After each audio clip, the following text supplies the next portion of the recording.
The following is an encore presentation of Blue Sky episode number 7.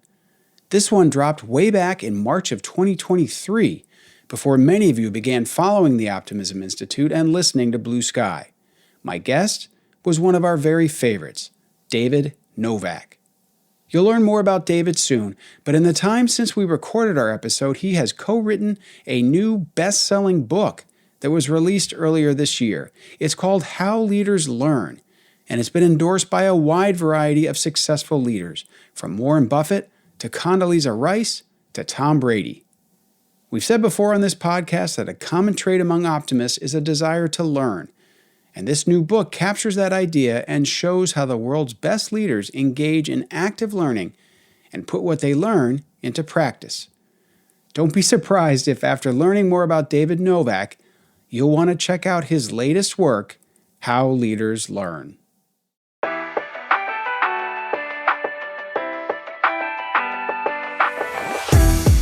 From the studios of the Optimism Institute, welcome to the Blue Sky Podcast.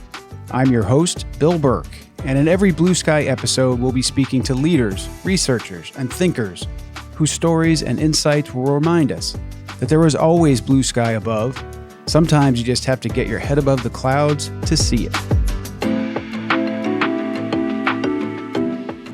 My guest today is David Novak. David is the retired chairman and CEO of Yum! Brands Incorporated, one of the world's largest restaurant companies with over 45,000 KFC, Pizza Hut, and Taco Bell restaurants, and more than 1.5 million employees in over 135 countries and territories. Prior to leading Yum! Brands, David held senior management positions at Pepsi-Cola Company, including Chief Operating Officer and Executive Vice President of Marketing and Sales. David retired from Yum! Brands in 2016 and went on to become the founder of David Novak Leadership, a digital leadership development platform he created to help people become the best leaders they can be. He's also the host of the top-ranked leadership podcast, How Leaders Lead with David Novak. And if all this weren't enough, David is also the best-selling author of several critically acclaimed books, including 2 that I've read and thoroughly enjoyed. His #1 New York Times bestseller, Taking People With You, The Only Way to Achieve Big Things, and The Education of an Accidental CEO, Lessons Learned from the Trailer Park to the Corner Office. David's been recognized as one of the world's 30 best CEOs by Barron's, one of the top people in business by Fortune magazine, and one of the 100 best performing CEOs in the world by Harvard Business Review. In this episode of Blue Sky, David Novak explains why he thinks leadership is so important that he's devoted much of his life to studying it and working with others to improve their own leadership skills. He talks about the role that optimism plays in leading and motivating people, what he looks for in new hires, and describes the remarkable work he's doing with his podcast and leadership training nonprofit. I hope you enjoy our conversation as much as I did.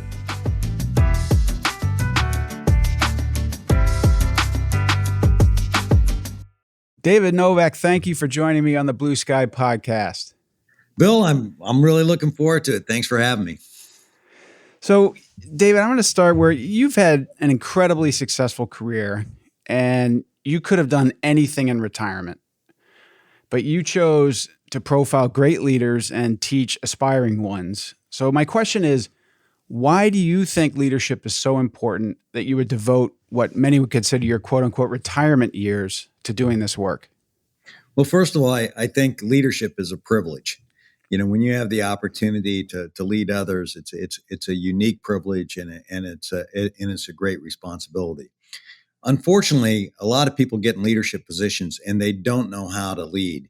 They don't know how to take people with them. They don't know how to motivate people, to inspire them, make people feel good, and feel good about what they do when they go to work. And I think as a result, a lot of research will show you that people are very frustrated with the leaders that they are supposed to follow. They don't feel like they're getting developed. And so, my view is that if I can pass on anything that I've learned over the years to help other people become better leaders, it'll have a cascading effect. and it will help more people in the world. The other thing is that I've never seen anything be good for very long without a good leader. Right.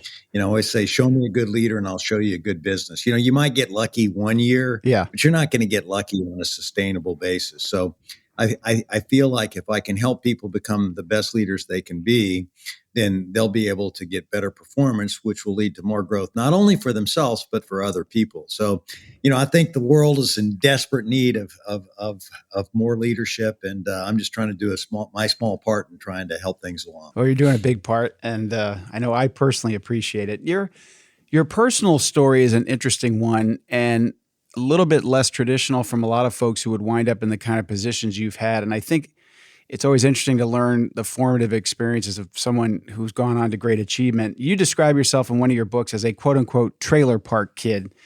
And because of your dad's job, this stat blew me away. You moved 32 times and lived in 23 states by 7th grade. Can you tell us how that turned you or helped form the kind of person that you are, that kind of upbringing? Well, my father was a government surveyor, and that's why we moved so often. We moved every 3 months.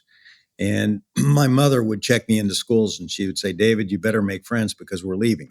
And, I learned that you were basically one friend away from happiness, no matter where you were at. And I think it really had a huge impact on my life and my career and the way I lead, because I really developed a very keen sense for people. I don't know. It's one of my greatest strengths is I can kind of go into new situations, size things up, and really understand, what somebody's all about. And, I always say the formula for success is in business is get your people capability right. Then you satisfy more customers, then you make money. Yeah. And too many people start out thinking about how to make the money, but not how to get there. And I think, my ability to understand people, select the right people, and learn how to make friends with the right people, I think has helped me throughout my life.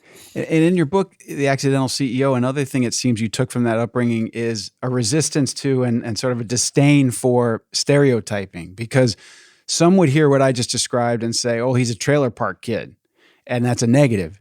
You described it actually was kind of an amazing way to grow up and a positive. Yeah, right. I mean, the typical stereotype for it's not a trailer park kid. It's like it's trailer park trash. Okay. Yeah. Right. That's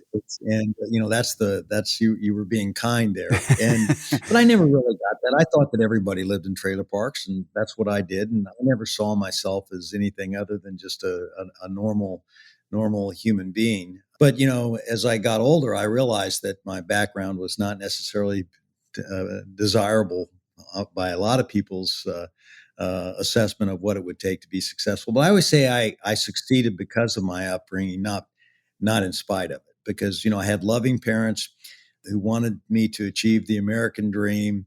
I had great sisters, and, we were very, very close. When you travel in a trailer, Bill, you end up all sitting on the same sofa, clumped together watching television. And no matter how big the house is that I have now, when we get together as a family, we sit on top of each other. And you better get along. My wife says we clump.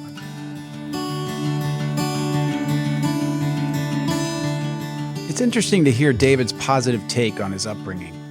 Living in trailer parks and moving constantly could have been seen as a hardship. David describes his early life as a positive, and that these circumstances helped him size people up and make friends. I also really like his thoughts here about starting in business with a focus on people, not making money. If you get your people right and you treat them well, they'll take care of your customers, and your customers will help you make money. The order of things here is really important. I next asked David about the role of optimism in leadership, and specifically, whether he'd ever met a successful leader who wasn't an optimist. I don't think so. I mean, people manifest their optimism in different ways. I believe that, positive energy lifts people up, negative energy brings people down.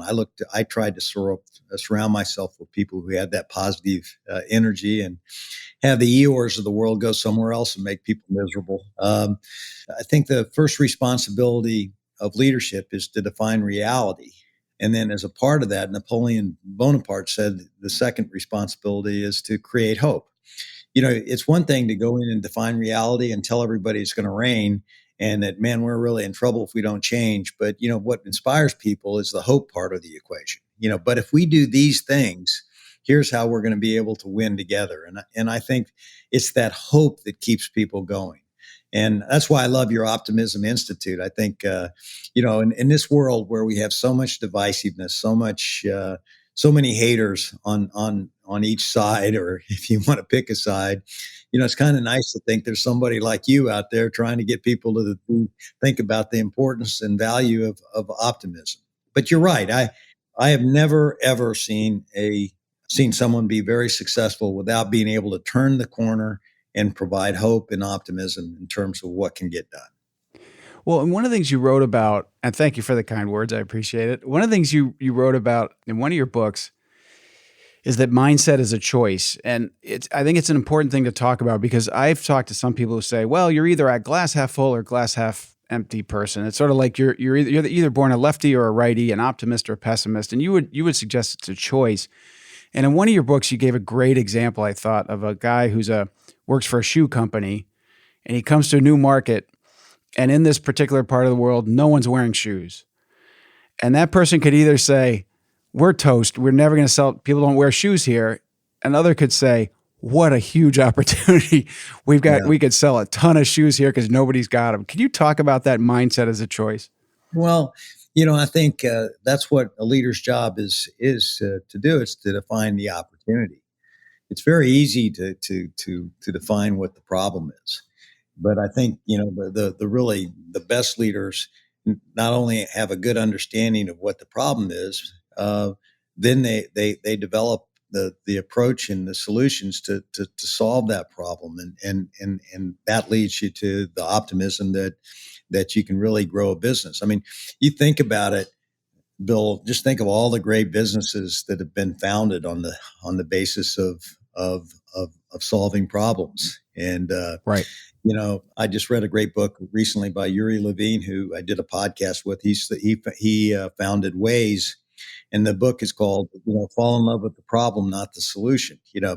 And I think that's always kind of been my approach to really finding big ideas. But the real optimism comes from, once you have that problem, man, just think about what will happen if you solve that problem. And just think of how many lives that you can change for the better. And I think that's the exciting thing about life and business. One thing God gave us is free will. We have the opportunity to decide, how we're going to think, and nobody can really take that away from us.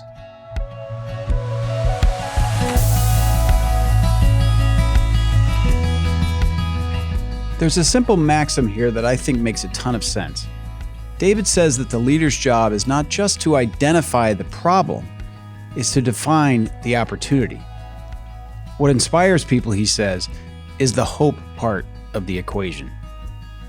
And David asserts that our outlook is a choice, that we own our ability to decide how to think. And getting back to our conversation, I knew that providing recognition in the workplace was perhaps the most consistent and important hallmark of David's wildly successful career.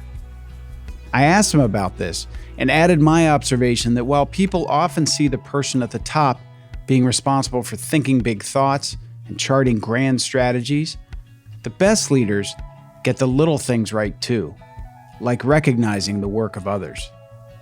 I asked David to talk about an incident early in his career that got him thinking about the importance of rewarding a job well done.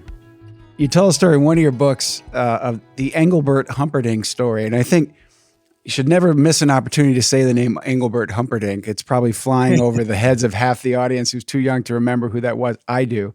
Could you maybe tell that story and then how you started to think about the importance of recognition? Well, I worked a couple of jobs when I was just out of college. I was an advertising copywriter, and at night I worked in a hotel. And I checked in Engelbert Humperdinck and his team, and I thought, man, this is going to be a big payday for me. I took all of the suitcases up there, and it was like, I thought, man, I'm going to get a big tip. And I got stiffed. I didn't get anything, and I thought, geez, I mean, here's this guy has all this money, all this fame, and he can't give a guy like me a couple bucks for taking his suitcases upstairs. And I'm telling you, it wasn't just one; it was a lot of them. But it kind of stuck with me. I think people need to be appreciated for what they do. And then I had many, many experiences throughout my business career that showed me the importance of that and the value of that. So, I've always believed in the importance of showing appreciation to people who are getting jobs done. People leave careers or change jobs for two reasons. Number one, they don't get along with their boss. And number two, they don't feel appreciated for what they do. And, I think both of those are kind of tied together, you know, and, so I have always tried to create an environment of appreciation and recognition. And in fact, one of the concepts that I really teach and talk about in leadership is what I call purposeful recognition. What are the behaviors that will drive performance in your business? Identify what those behaviors are, and then recognize the heck out of them whenever you see them. And guess what will happen? You'll have more people do those behaviors because they know that's what you value. And it's a very common sense kind of approach, but man, it really does work. And one of the things about common sense is it's not that common. People don't do it, and, Exactly. but I think recognition is one of those things that makes a lot of sense. And if you do it, I think it's your secret weapon in leadership. I agree. And it's surprising how hard it seems to be. And I think about, a lot of leaders think that the feedback loop is going to be at the annual review or the half year review. That's when I'm going to really tell someone how they're doing. And folks tend to emphasize the negative as opposed to consistently sort of catching people doing the right thing and calling it out and rewarding. It seems to me a lot more powerful than criticizing when they think things go wrong. Yeah, I think that spontaneous recognition is the best way to recognize people. Number one, identify those behaviors that are important to your company and to your team. Make sure that everybody knows about it. Okay. Yep. And then when you see those, recognize people when they do it and do it on a spontaneous basis. I mean, I would be in a meeting sometime and somebody make a great presentation on how we could be more innovative, and I get all excited about it. I get up and I go into my office to get my recognition award, go back right in there and say, hey, Sally just made a fantastic presentation, and because of what she just showed us today, we're going to grow the heck out of our business. I want to give you this award, and thank you very much for all you do. And everybody clap and applaud and all that kind of good stuff. And, it works. And then what I found is when the leader starts doing it, there's this concept called the shadow of leadership. Once you do something, everybody else does. Right. And so everybody in our organization really made recognition one of our top behaviors, because we really believed that recognition was one of the behaviors that we wanted to drive, because recognition drives results. Sure. And so we really made it our number one cultural value that we had in our company. And what I find amazing too about some of these simple acts of recognition is just how efficient a use of a CEO's time this is. It doesn't take very long. That story you just told of, walking over and grabbing a recognition award might have taken you 25 seconds. Right. And the ripple effects and the long-term effects of everyone in that room and that person who will remember that you did that for years is phenomenal. Yeah, it travels like you can't believe. The ripple effect is a great way to describe it. I always talked about being a ripple maker, and Yeah. and I think that it doesn't take that long. And when you're a leader, people watch what you do. A lot of times people think you're judged by your intentions. No, you're judged by your actions. Yes. And and as a leader, when you show appreciation, it's inspiring, and it gets other people to want to do the same kind of thing. So let's talk about ripple effects, because many of us might lead a team of 5, a company of 100. At the height of your time at Yum Brands, I believe you were pushing 2 million employees, 1.6, 1.7 million employees in 120 countries, something like that. Mm. Those are staggering numbers. Yeah, it was a lot. Staggering numbers.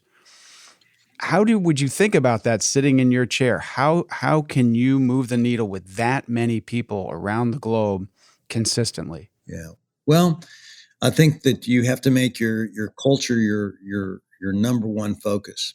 I studied a lot of companies and a lot of leaders, Bill, and you know, I would go there to try to understand what processes they put in place to really drive the results that they got. But all the great companies, I don't care whether you're talking about Walmart or Home Depot, they talked about their culture being the biggest difference. Yeah. And the thing that was most important, and creating a culture where everyone counts. So what you try to do, and it's very hard to do, and I'm sure not of those 1.5 million people at Yum Brands, not everybody would necessarily feel this way. But as a leader, what you try to do is create a work environment where everyone is valued for what they do, and that everyone counts. And you do that by identifying, again, those behaviors that are going to be critical to the success of your company. For us, we looked at our top 10% of our restaurants, and we studied them, and we identified the behaviors that led to the best results. It'd be things like a belief in all people, a customer focus. It was positive energy was one of the big things. Sure. Recognition was one of the big things, accountability, teamwork. So those were the big things that we knew drove success in every restaurant. So what we did is we made those the behaviors that we wanted to recognize all around the world. And every one of our teams around the world established that as the culture that we wanted to create, and tried to drive it as deep in the organization as they could. And, it's a never ending battle. Yeah. It's not something that happens overnight. You got to stay after it. And, there are always some people that you don't reach. Sure. But, we really created a high energy, high performance work environment by focusing on the things that really matter. Well, and I think your example is particularly powerful because as I think about businesses generally, there aren't many that are tougher than the restaurant business in terms of day in, day out competition, low barriers to entry, even within KFC, Taco Bell, Pizza Hut, new products need to be coming out, new marketing campaigns. It's constant. So it seems to me it puts that much more of a premium on everything you're talking about. Yeah, absolutely. That's why I said people capability is the number one thing that you can really focus on. The restaurants that you go to, I'm sure are the ones where you get treated well. Yes. Okay. If you're not treated well, you don't go back. Right. Okay. And I've seen a lot of restaurants that have mediocre food get along okay because they at least have great people. Yep. Okay. And people will, great people make mediocre food taste even better. Okay? Right. But it is really in the restaurant business, it's the absolute key. And that's why we always said the restaurant general manager, or whoever ran the restaurant, was really the critical person, because they build the team that satisfies the customer. So if you have a great restaurant manager, you usually end up having a pretty damn good team because people want to work for that good person. Yep. If you walk into a restaurant and you see lethargy, you see people just standing around, right, all I have to do is meet the restaurant manager. Sure. And I'll know exactly why. If you see, conversely, if you walk into a restaurant where there's high energy, people are hustling, people are making customers happy, they're smiling, whatever. When you meet that restaurant manager, you'll know why, because they set that example. Absolutely. And that's true in almost every team, Bill. Every team really does kind of reflect the leader that they work with.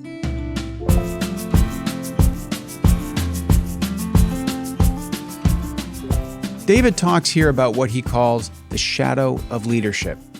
From my own experience, I agree that people watch what their leader does, they key off that person's energy, and respond to what they emphasize and reward. Listening to David, it's easy to understand how he was able to motivate such a huge workforce to deliver the kind of results he was looking for. And I think we all know what he's talking about when it comes to great service making a mediocre product better, or the type of energy that you can instantly feel when you walk into any business and quickly get a sense for how that place is being led.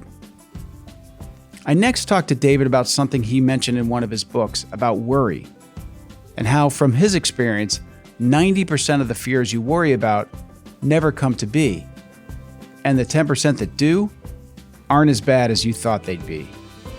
Since it seems to me that worry can be a barrier to optimism, I asked him to reflect on this. I think I write about that in the context of going into new situations.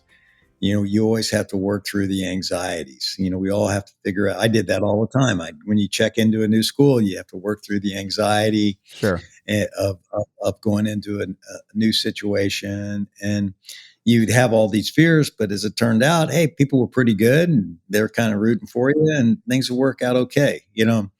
And I think as leaders, you can't be blind to the problems that are out there. Sure. Okay. And the potential things that could go wrong. You got to understand what they are. So you're dealing in realism.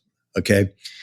But you can't let those negative things paralyze you into inaction, or paralyze you into a situation where you really can't move forward with confidence. I think that kind of fear that holds you back is many times unfounded, because once you take those first steps and start jumping into the pool, okay, yeah, you might find that there's a shark in there, or there's but you'll figure out how to deal with that shark, okay, and get around that shark so you can go to the next point. But you got to get started and tackle each obstacle as they come along your way. And as I've been doing this work, David, I'm trying to pull out consistencies or threads that I see across many of the people I speak with and learn about. And one of them in optimistic people, one of them that I might not have thought of that absolutely applies to you from everything I know, is the value of being a lifelong learner and the value of constantly working on self-improvement. And so today I'm talking to someone who has accomplished everything you could possibly imagine in business and other things, and yet still you have a practice, for example, where you write on an index card, what are you today and what do you want to be tomorrow? I mean, you're just constantly learning. Can you talk about that? And do you agree with me that that's an important thing to maintaining a vital and optimistic mindset? Well, I think learning is critical. In fact, I'm writing a book on learning right now. It's called, it's on active learning. I started out thinking that, being an avid learner was the number one trait that the best leaders have. Okay. And then I thought, well, Tom Brady could learn how to throw a ball, but if he didn't, put it to practice, okay, he wouldn't have thrown so many touchdowns. Okay. So it's really active learning.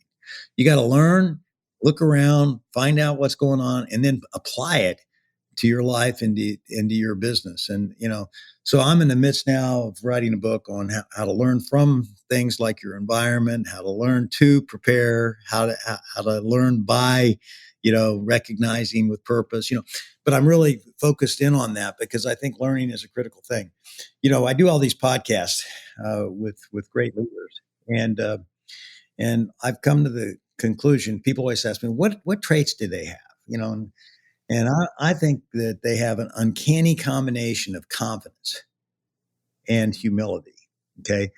The confidence comes, first of all, you're not going to follow someone, okay, that you don't believe in. Okay. And so you got to act like you're confident, even if you're not. Okay. But you got to give people a sense that they're going to win. Okay. And because that, people will follow you if you do that. But then it's combined with humility. And what humility says is, I need you, okay? And I don't know everything, okay? And that humility says, hey, there's so much I need to learn, and you can help me learn it. Yes. Okay. And together we can win together. And so I think confidence and humility, it's a unique combination, because on the one hand, you say, oh, you got to be confident. I don't need any, I can get it all done myself. No. you're confident because you know you have the ability and you believe in where you're going, and that inspires other people. But your humility gets everybody to want to work for you because you let them know you need them. Yes. And that's all a part of the learning process. You said in one of your books, and I'd never heard it described this way, you said, everyone you meet knows something that you don't know, which I thought was a great way to put it. Yeah. Yeah. And it's true. I mean, I don't know you that well, but if we sat down and we talk for an hour, I guarantee it to you, you'd tell me a lot of things that I don't know.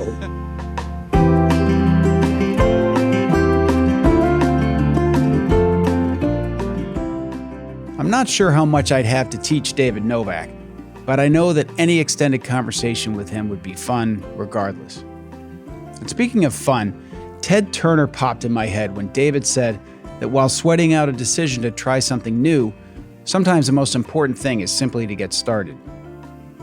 Back in the late 1990s, I was in charge of TBS, and a guy named Brad Siegel was running TNT. His network carried NFL games back then, and we both aired the NBA. The TV rights deals for both of these leagues were about to come up for renewal, and we all knew they'd be very expensive. As stewards of our businesses, Brad and I were worried about these potential costs and the uncertainty that would come in the outer years of these potentially long new contracts. When we met with Ted to share our concerns, we kept talking about the future, saying things like, in the future, we don't know what the value of these leagues will be, or in the future, we don't know if other technologies will be competing with cable, this sort of thing. We had just the anxiety about this decision that David describes. But when Ted had finally had enough, he cut us off. He leaned forward and he said, listen, when it comes to the future, we're just going to have to be like Lewis and Clark. We'll know what it looks like when we get there. For now, we just have to start heading west. Ted was right. And now we're 25 years or so into that future, and today, the TV rights for these leagues are worth way more than we ever would have imagined. Now, back to our conversation, and more about David's current efforts. Let's talk about the work you're doing, because I think it's really remarkable. You've mentioned the podcasting, and I recommend How Leaders Lead to anyone's listening, where David sits down with serious, accomplished leaders from all fields. Tom Brady, you mentioned, is on there. Peyton Manning. So you have athletes, you have business leaders, you have the guy who runs the Savannah Bananas, which is near and dear to my heart, a baseball club. But you also have David Novak Leadership. And I'd love for you to talk about that, why you're doing it, and then in particular, how you're doing it, because you're providing this incredibly valuable information free of charge. Can you talk about how that all came about? Well, my mission in life, my personal mission in life is to make the world a better place by developing better leaders. So what we did with, our family foundation is we created David Novak Leadership. And we have a number of programs that are designed to develop leaders at every stage in life. Like we have this program called Lead for Change, where I took my book, Taking People With You, create a curriculum for middle school and high school teachers. And they're teaching it to students who then apply the learnings to service projects. And that's why it's called Lead for Change. And we've reached, I think we have 15,000 teachers signed up this year, and we've reached over, I think well over 2 million students in the last 10 years, where we've taught people this program. It's the largest privately funded leadership development program in the United States at middle schools and high schools. And then we found somebody who's doing something similar in elementary schools, where they have a program called Global Game Changers, and we're working with them to help take that national, which is basically where you help elementary schools kids understand what their unique talent is. That becomes their superpower, and once you put your heart into it, you use that to ignite good. And so it's a great program. And then for college students, we have the Novak Leadership Institute at the University of Missouri, where we have 12 accredited hours. And I think the University of Missouri is looking at making leadership a requirement, as one of the educational requirements at the school. And I'm very excited about that. That hasn't happened yet, but that's what we're working towards. And then we created How Leaders Lead, with David Novak to offer, the podcast free. And also we're doing digital leadership training that we're offering free. We've got a program called Taking People With You. And then we've got one called Purposeful Recognition. Also going to do one on self-coaching. And also we're going to have one on learning, where we're going to basically offer the content free to anyone that wants to learn how to be a better leader.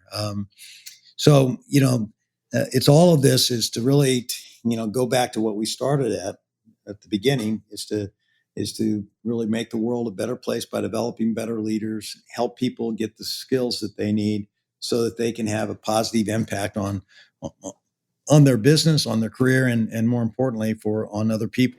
Incredible. So back to learning something that you didn't know from someone. I didn't realize you were going that young into school. So if we have someone listening today who either has a child at that age, or you're a teacher listening, how can they find out more about getting these programs into schools? Because I know that's a huge challenge, that it can be hard to add curriculum into a school system. Yeah. I would go to David Novak Leadership, and then we have a full team that really can, guide you through the process. But, time is your most precious asset, and that's the biggest obstacle we have in terms of teaching leadership in schools. It's like, oh, this is one more thing you're giving a teacher to do. But it's amazing how many teachers want their kids to be everything they can be and achieve their full potential. And they find the time to do this program. And it's great. I have one teacher from Houston, because we do recognition at the end of the year for the service projects that the kids do. And she said, these kids, and I did a Zoom call with them, they're all dressed up in coat and tie and their nicest dress and everything. And she told me later, she said, these kids weren't the high school cheerleaders. They weren't the college, they weren't the quarterbacks. They weren't the popular kids in the schools. These were the nerds. She said, but you know what? They developed so much self-esteem by doing this project and making a difference. It gave them confidence that they would have never ever had. And I think that's what happens when you learn how to be a leader. Leaders they're not necessarily born. You can learn how to be a leader. You can learn how to take people with you, and when you can develop that skill and use the talents that you have, it's pretty exciting, because it multiplies, which is what I know you're trying to do at your institute. There is Exactly. Get a multiplication factor on optimism. It's just, if we're talking about ripple effects, though, you start with younger students like that, and it influences themselves and their peers and their families, and they get older, and it's just a remarkable legacy that you're going to create with this work. And I'm sure you take pleasure in it, and you should. It's really something. One of the things you wrote about earlier in your own career, you were sent to some training yourself, and I found some of these lessons very interesting, from Jack Byram, who's someone I had not heard of, who also trained Johnny Carson, of all people. But he had a line, I think it was attributed to him: don't look up, don't look down, look straight ahead. And he was referring to how you look at people. So don't overly, look up to people necessarily above you in the hierarchy. Don't look down upon anybody below you. Look straight ahead. Can you talk about that? And also anything else you learned from Jack Byram? Because I have a sense he left a ripple effect that influenced you greatly. Yeah, I love that. I love that phrase. Don't look up, don't look down, always look straight ahead. And the context that I went to him is that I was like 28 years old, and I was working with 40-year-old people. And so the company I work with sent me to him to learn how to demonstrate that I, learn how to be more mature, okay, to, come off older than what I really was, okay? Yes. And he said that one way to do that was, to never, realize that nobody's any better than you, okay? You're not any better than anybody else. When you deal with people, look at them straight ahead. And that always stuck with me, because everybody is equal. There's nobody that's any better than anybody else. But one of the things he did, he said, David, you want to project leadership, you want to project maturity. I want you to spend a week just watching people who are leaders. Okay. Watching people on television that are leaders, watching people around you that are leaders. And observe the characteristics and the traits that they have. Okay. And, and then think about those, and let's come back together and talk about it. and that was very instructional for me because what you realize is that the leaders you really admire the most, they don't try too hard. Right. I mean, it's sort of like, they're confident in what they have. They're not trying to prove anything to you. They're comfortable in their own skin. Yep. They time is their value. Mm-hmm. They don't work on somebody else's clock. They take the time to figure out how to get things done. But anyway, I learned a lot doing that. And he was a great teacher. He's the one that taught me the 3x5 card that you talked about, where every year I write out, what do I appreciate about who I am today and how can I be even more effective tomorrow? Okay. And, but it all comes down to self-awareness. What Jack helped me do was really understand who I am and how I could really develop as a leader to project more maturity. For example, one of the reasons why I got promoted so young was I was wildly enthusiastic and passionate about what I did. Okay. Yes. But after I went through this process with him I realized I needed to temper my enthusiasm. It needed to be tempered. Okay. And I couldn't be quite as wild as I was. Okay. In terms of Tone it down, David. Tone it down. Okay. But those are the things you learn as you get older and you mature. But he helped me understand that. Well, and I think the don't look down too is so important. I was fortunate in a leadership position. I worked at Turner Broadcasting and the company grew so quickly. We wound up having this crazy sort of hodgepodgey campus in Atlanta. And as a result, when someone came to meet with me, my assistant would have to walk to this 2 buildings over to greet the person in reception, walk them back. They'd interview with me maybe for a job. Then she'd walk them back. And the first thing I would do is sit down with her and say, what were they like? How did they treat you? Because she was my assistant. She wasn't going to make the hiring decision. She was way lower on the totem pole than this person was going to be if they got the job. And it could be a deal breaker. I mean, there were some who were all smiles and wonderful with me, and then they treated her terribly. And then there were others, she'd say whoa, they are fantastic. And I always tuck that away as a lesson. Or watch how people treat a waiter in a restaurant. Or I'd love to hear your thoughts on that. Well, I totally agree with that. And I think that's using common sense in terms of how to identify the people you really want to have on your team. I always did the same thing. That's why if I was ever going to interview anybody or hire anybody, I always wanted to interview them over dinner. And I usually wanted their spouse there. You can learn a lot from their spouse as well. They were married. Because I think you can observe how they not only interact with you, but how they interact with other people. But I also had another really simple question that I would always ask myself whenever I interviewed somebody, which is, would I want my daughter to work for this person? And if I couldn't get the yes on that one, never happened. Interesting. But my daughter was younger at that time and coming out of school. Would I want her working for this person? And, it's a very good question to ask. Or ask the question, would I want to work for this person? Right. Is this somebody that at a different stage in my career that I could have learned from? Would this person make me want to go to work every day? Okay. It's a big mindset shift because usually by definition, you're recruiting someone who's going to work for you. And so you're looking potentially for all the things, how they're going to help you. But if you really want that ripple effect of culture in your organization, they better be someone that other people want to work for. So it's a really important thing to remind yourself of.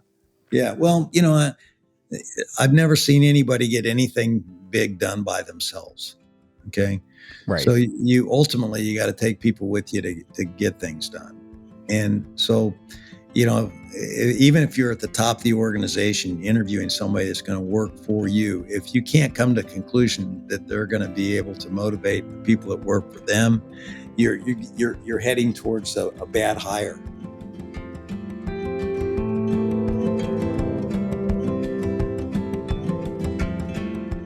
I really like what David says here about observing leaders and learning from them.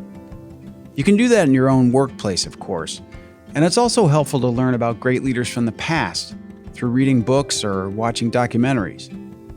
But regardless of how you do it or whom you study, I think it's important to focus on lessons from these people that makes sense for you.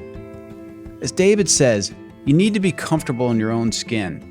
So if a particular leader has a style or mannerisms that you admire, but are ones you could never authentically pull off yourself, don't bother trying. And the question David says he used to ask when hiring someone, would I want my daughter to work for this person, is pretty great, and a terrific way to cut through the noise when making important and difficult decisions about bringing someone new into your enterprise. Turning back to our conversation, I had to talk to David about one of his career achievements that I didn't want to go unnoticed. It has to do with a salty snack of all things, and it's one that also provides a great lesson in leadership. I can't let this interview go without giving you credit for helping create Cool Ranch Doritos. Cool Ranch Doritos played a very important role in the lives of many, including myself. I'm over the phase now, but you told a story about how that came about, and you're at Frito-Lay at the time, and you're trying to grow the business, and instead of hanging out in the snack food line, you went to the refrigerated, the salad dressing. Can you just quickly talk about that? Because I think it's a really instructive example of how opening your mind, being a learner, can create one of the all-time great products, Cool Ranch Doritos. Well, I was working on Doritos at the time, and the brand had kind of leveled out. The big popular flavor that had really grown the business was nacho cheese Doritos. Okay, so we felt like we needed some news, to inject into the Doritos brand. So I wanted to get another line extension or a flavor extension. So I said, guys, let's go to the grocery store and let's just walk the aisles, okay, and see what's going on, see if that can be a spur of inspiration to us. And sure enough, we walked down the salad dressing aisle and we saw, geez, the flavor that was just growing leaps and bounds and had lots of news and lots of facings, which is another indication that it's selling a lot. It has more space than a grocery store. Was ranch dressing. So I said to myself, geez, what if we put a ranch flavor on Doritos? So I went back and I called Dennis Hurd, the head of R&D at Frito-Lay, and said, hey, do you think we could make a ranch flavored Dorito? And he says, yeah, I definitely do. So, they came up with a flavor system, and man, those Doritos were incredible when they came, the ranch flavored Doritos. And then we wanted to give it a name, and we learned there from nacho cheese Doritos. We could have called it cheese Doritos, but that didn't have that much of a cachet. So we wanted to put a unique image onto a known quantity. Nacho was the unique image on cheese at the time, which was the known quantity. So, okay, we need to put something on ranch to give it sort of a unique image. So that's when we decided to call it Cool Ranch Doritos. I love that. But I use that example all the time because, most people, when they're looking at their business, they look within their own category. Yes. And they would go to the snack aisle to see if there was anything new. Okay. But I think that the great learners are pattern thinkers. They look at what's going on in other categories and then say, oh, how can I apply that to my business? Okay. And, that's what we did with Cool Ranch Doritos. And by the way, one of the things we did when I was running marketing at Pizza Hut, we stayed within the category. And we went to California Pizza Kitchen. And California Pizza Kitchen at that point in time was the hottest new concept in the restaurant industry. And they had individual pizzas where they had barbecue chicken pizzas, Thai chicken pizzas, BLT pizzas, all this stuff. So we went and I took my team there and we ate, all these pizzas, and we loved the creativity. But we didn't have a lot of those toppings on our make table at Pizza Hut. So I asked the question, how could we do what California Pizza Kitchen is doing, but do it in a way that would work for Pizza Hut? Okay. And so we said, well, we have a lot of pepperonis on our make table. So we doubled the number of pepperonis and created pepperoni lovers. Then we have a lot of meat, and then we created meat lovers, and then cheese lovers and veggie lovers. And we created the lovers line of pizzas, which is still the biggest selling line of pizzas in Pizza Hut today. But that came from pattern thinking. It came from learning what a competitor was doing and then saying, oh, okay, I can't do it exactly like them, but we can do it this way, and that will be unique to us. And that was very, very successful. Well, and it's interesting to think about, I think, because that's a way to be successful in business. And I think some of it applies to life, in that one of the things that keeps people from being positive and optimistic is they feel like they've run into dead ends and they've done everything they could possibly do in this part of their life, and they're not thinking about these other possibilities. I mean, quite literally, walking down the salad dressing line created this whole new segment in your business. And I'm sure it could apply to other things in life where you've run into this dead end. It's like, well, let's step back and think totally differently and optimistically about a different approach. Is that something that you've applied in your own personal life too? I try to. I get down sometimes when I'm not necessarily Sure. winning, but I always try to put yet at the end of those sentences. Like, I haven't done it yet. I haven't learned how to hit the ball this way yet. Okay. And then I try to develop an action plan that will get me there. Okay. And it doesn't necessarily have to be a huge thing. You can take little steps towards that. Okay. There's a great book that I just started reading called Tiny Habits. Okay. But it's just, you don't change overnight. It's the little steps that you take that'll get you to a greener pasture someday, And you don't let setbacks get you down. You look at that's part of that book too, is that the failures allow you to go forward. And by that way, when I talk to leaders, some leaders, they hate to use the word failure. They don't even allow failure in their company, like Shantanu Narayan from Adobe. He just hates the notion of failure because it's, failure, what we would call as a failure, is primarily a learning experience. And as long as you learn from what happened and don't repeat it, then you're further down the line, But I think that's what optimism is all about. Optimism is all about the possibilities ahead. Okay. And the possibilities ahead are what really drive us. I always talked about, the importance of identifying your unfinished business. What's your unfinished business? Okay. And, that's what life is all about. Life is attacking your unfinished business and going after it and believing that you can actually do it. I've got, like right now, I've started writing country songs. Okay. Come on. Yeah, I'm writing lyrics for country songs. I've written 6 of them. I'm going to try to do 4 more, and I'm going to try to have my own album. Now, that doesn't mean anybody's going to make it. So it doesn't mean it's going to be on the radio, but this is something I've always wanted to do that I'd never done. I carried songs around in my head for years, and now I'm writing them. That's great. Teaming up and collaborating with people who can play the music, and together we're doing some great stuff.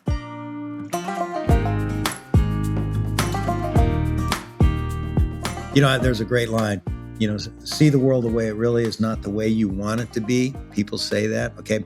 Well, okay. You got to understand the way how the world really is, but never give up on the way you want it to be. Exactly. Okay. And, that's why I think that phrase is not quite right. See the world the way it is, not the way you want it to be. See the world the way it really is, but make it the way you want it to be. Exactly. Well, I can't think of a better way to end our conversation. You said earlier that time is our most important asset. You've given me not only time today, but in past projects I've worked on, and you were the one who introduced me to Tim Scherr, who told me how to do this podcasting thing. And you've been a huge help to me and inspiration to me. I've loved your books. I was excited to learn even more about the leadership training that you're working on today. And now I know you're writing country songs. So I know you're going to keep inspiring me, and I'm sure you're going to inspire everyone who listens to this podcast. And I can't thank you enough. Well, Bill, I think you're doing God's work there. I think it really is great that you're focused on optimism. And, I think that the world needs more of it. And, I really appreciate everything you're doing. And thank you for having me on your show. By the way, you're a very good podcaster. It didn't take you long to figure out how to do it. I'm trying. I'm learning from the best, including yourself. So thank you very, very much. Take care. All right. Thank you.